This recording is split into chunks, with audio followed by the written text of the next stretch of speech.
Hello everyone, Annick Koloko, Koloko Immigration Law, Visa Girl, Koloko Immigration Law. Today's video is about what to do if your visa has been denied. As you know, our last video was about how to obtain a visa at the US Embassy. But sometimes it may happen that your visa may be denied. And I understand that could be quite overwhelming because obviously you've been quite involved and this news comes and they say no, your visa has been denied. First thing first you have to do is to look at the letter that was handed to you by the consular officer. What do I mean by that? I mean that this letter has to state exactly the reason of the denial, and that's obviously required by law. They cannot just deny your visa without any reason. There are some reasons of denial that should be of concern. For example, if your visa has been denied based on fraud or criminality issues, those are very serious, reason of denial. And obviously, if that is the case, then that's something that you will need to address because you will not be able to resubmit an application unless you submit what is called a waiver. And when they say waiver, it means that you have some ground of inadmissibility. Basically, you've been asking to travel to the United States to obtain a visa, and the US government decided that the ground of inadmissibility, basically the reason to deny your visa, are so serious, then you will need a waiver or a permission to reapply. In such case, it is strongly encouraged that you seek the advice of counsel, of an attorney, because that is not a ground that is easily overcome. There are other grounds of denial. For example, you could have, in your E1 or E2 application, I'm talking here about people who apply as entrepreneur or L1 or O1 or H1B visa, you could have your visa denied. In that case, it may not be as grave as you will think because sometimes you may just have to resubmit the application. The letter will tell you also, and if you consult an attorney, whether you can resubmit the application shortly afterwards or maybe you have to wait 6 months. But most of the time, you can cure the defect of the denial. For example, maybe when you apply for your E1, E2 visa, you did not have all the paperwork for your company ready.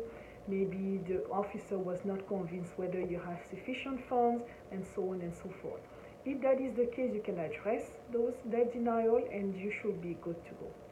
Or for example, you may have a denial based in the case of a US citizen spouse filing for a US citizen, foreign citizen spouse.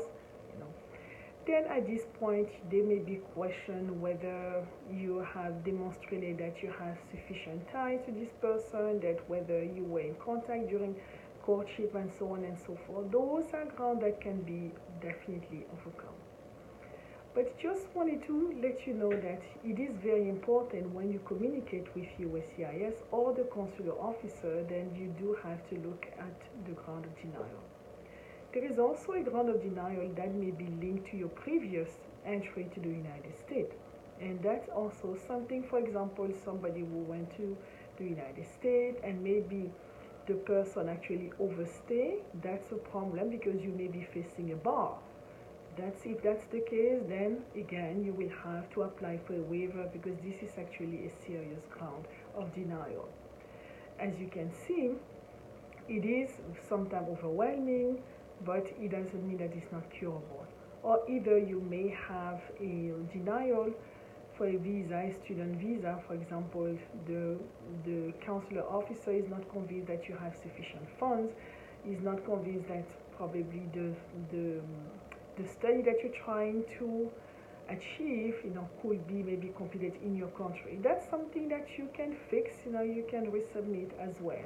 But those are the things, just this short video to let you know that once you receive a denial letter from the consulate or the US Embassy, it is very important that you look at the ground of denial. What are the reasons? Why did they say no?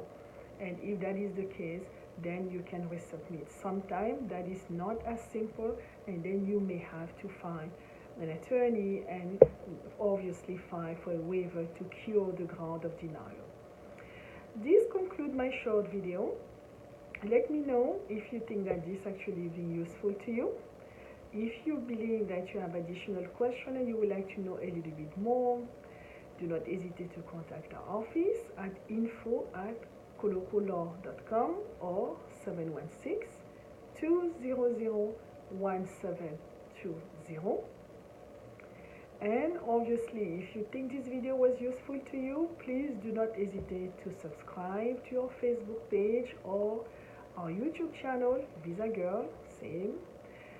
And if you think that that could be helpful to someone else, please share, like. Until then, I wish you well, be safe, be well, goodbye. Thank you.